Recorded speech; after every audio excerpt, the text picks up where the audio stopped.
Filhos do Éden, Livro 3, Herdeiros de Atlântida. Apartamento 617. Sirit sobrevoava a cidade grande, esquadriando as ruas e prédios através do plano astral.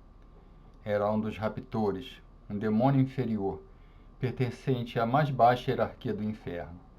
Em sua forma espiritual, fazia lembrar um abutre depenado, com as pelancas saltadas e o pescoço muito longo, áspero e careca. As asas saíam atrofiadas das costas, o que complicaria suas manobras em voo, não fossem as leis físicas do mundo astral, onde a gravidade não existia. Do alto, avistou um conjunto habitacional suburbano, com muros grafitados, roupas penduradas nos varais e antenas de TV nos terraços. A paisagem, além do tecido da realidade, se apresentava em tonalidades opacas. Era como se estivesse flutuando, contemplando uma civilização naufragada. Nas primeiras horas da madrugada, as gotas de chuva atravessaram seu corpo, mas ele não pôde senti-las. Eram físicas e se projetavam feito ilusões, hologramas intocáveis através da membrana. Sirit deu um rasante, vasculhou quartos e vielas, espiou dentro das casas, sendo que em algumas poucas não conseguiu entrar. Desceu sobre uma pracinha, aterrissou em uma quadra de futebol. Estava vazia, não havia um humano por perto. Farejou as oscilações da película e enfim encontrou o que procurava. Deu uma guinada para cima, trespassou um poste de energia fazendo a lâmpada piscar. Transpôs uma parede de concreto e deslizou pelo corredor de um dos edifícios mais altos, com dezenas de pequenos apartamentos. Parou em frente ao número 617 e pressentiu vibrações demoníacas. Cruzou a porta de madeira para instantaneamente ressurgir do outro lado. Dentro do conjugado, um aposento minúsculo de janelas fechadas, viu 3 jovens sentados ao redor de um tapete. Um deles era uma mulher, uma moça de cabelos escuros, que segurava um isqueiro em uma das mãos e uma colher na outra. Com as pontas dos dedos queimadas e as unhas escuras, ela acendeu a chama com o polegar, lentamente derretendo uma porção de farelos, que aos poucos foi se diluindo até se transformar em um extrato oleoso. Logo atrás deles, no plano astral, 2 demônios se acotovelavam, espremidos como quem assistisse a um espetáculo. Sirit os reconheceu. Um era Gut, uma criatura retorcida, de olhos rubros e repleto de perfurações pelo corpo. A tez era esverdeada e, por ser desprovido de genitália, era impossível descobrir o sexo.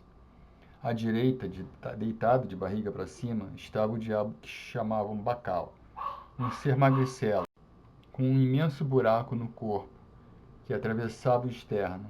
O coração ficava exposto, um órgão murcho e necrosado, com veias negras e pregas vermelhas. Um dos rapazes pegou do chão uma seringa usada, apertou o embolo, aproximou-o da droga e então a sugou. Com os músculos estremecendo, girou o punho para enfiar a agulha no braço. Quando o estendeu, Sirit notou que a superfície da pele estava rija, cheia de furos e bolhas, lanceada por múltiplas penetrações anteriores. Moveu as asas para a frente, levitando na direção de Gut, e ainda não lhe havia tentado. Ei! Chamou os demônios, evocou-os pelo nome profano, tal qual foram batizados no inferno. Assim como ele, eram espíritos de antigos seres humanos, que haviam decaído ao abismo, abandonando sua identidade carnal e renascendo como figuras satânicas. Agora não! Gut aguardava o jovem espetar o braço. Não agora! O rapaz pressionou a injeção e a substância correu para dentro do corpo, provocando uma sensação temporária de êxtase, desprendimento e elevação. Os joelhos relaxaram e ele desmaiou. Gut inspirou profundamente, experimentando as mesmas impressões, para com isso fortalecer sua aura, alimentada por constantes infusões de energia. O processo era ritualístico e levou cerca de 10 minutos. Quando finalmente a euforia acabou, dando lugar a um mal-estar repentino, era a vez de Bacal entrar em ação. Recomposto, Gut torceu a cabeça e voltou-se para Sirit. O que você quer? O tom era severo. Sabe quem eu sou? Eles já haviam se cruzado em algum buraco, mas era difícil lembrar da cara de todos. Os demônios não fazem amigos, apenas aliados passageiros. A mim parece mais uma galinha, escarneceu, mirando as asas defeituosas do raptor.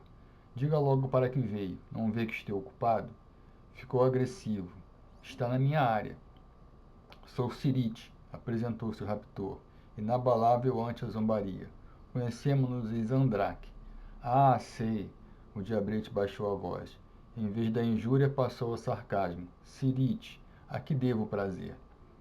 Escutei que é você quem controla esse setor. Sim, sou eu mesmo, sorriu com ar sinistro. Pegou-me no meio da rotina de trabalho. Tenho uma proposta, que lhe apetecerá, estou certo. Guti ouviu respirações ritmadas, olhou para a esquerda. Bacal estava trepado nas costas de um dos garotos, sugando toda a força que lhe restava, deixando-o vagaroso e sonolento. Desembucha, Sirite, exigiu Guti. Chegou em hora pouco propícia. Serei sucinto, pois não há um instante a perder, avisou. Localizei 2 anjos no plano físico. Quero sua ajuda para capturá-los. No plano físico? Tal situação era rara. Sim, há alguns dias, num posto de gasolina a leste da fronteira. Por que não deu conta deles? Guti lembrou que Sirite era influente. Soube que comanda uma pequena brigada. Uma brigada não é suficiente, explicou. Há um querubim entre eles, um lutador sanguinário e feroz. Precisamos recrutar uma horda. Por isso veio até a mim, era óbvio. De quantos necessita? De muitos, todos que puder reunir. Fale em números comigo. 1.000, 500 pelo menos. Deve ser coisa grande, o diabo se avorou. O que vai me dar em troca? Pode ficar com os 2. Serão seus. E acrescentou, afagando as rugas do pescoço. Há um orfanim que talvez lhe agrade. Um orfanim? Bacal acordou do trânsito. Capturar orfanins traz má sorte. Sirite mudou o discurso, virou a mesa. Agora que já os tinha envolvido, bastava convencê-los a aceitar seu acordo. Vocês se contentam com pouco, fitou os jovens drogados. O que estão fazendo é desastroso, uma vergonha para a nossa divisão. Engrossou a voz. São demônios, emissários do inferno, não fantasmas ou espíritos devoradores. Por quanto tempo vou continuar chafurdando nesse chiqueiro? Guti soltou um chiado e mostrou os dentes caninos. Que porra é essa? Levantou para enfrentá-lo. Pensa que me engana, seu bosta? Entra no meu refúgio, pede que eu organize uma ordem e me oferece 2 anjos. E você, o que ganha com isso? A resposta estava na ponta da língua. Os celestiais aos quais me refiro estão indo ao encontro de uma arconte, uma líder de coro.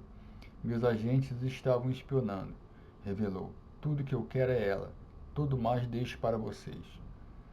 Oh, por que não disse antes? O diabo de pele verde sabia que os arcontes eram consagrados em suas castas e naturalmente mais valiosos. A horda, insistiu. Quando conseguirá organizá-la? A qualquer momento. Guti abriu os braços e empinou o nariz. Esses diabretes me seguiriam até por baixo da toga de Lúcifer. Ótimo. Farei então uma revista às tropas. Amanhã, neste horário? O infernal nada disse. E a moça que agora manipulara a seringa, pronta a fincá-la não no braço, mas na jugular. Guti não resistiu à tentação. Esqueceu-se completamente do visitante e engatinhou até o tapete. E então? Pressionou Sirite.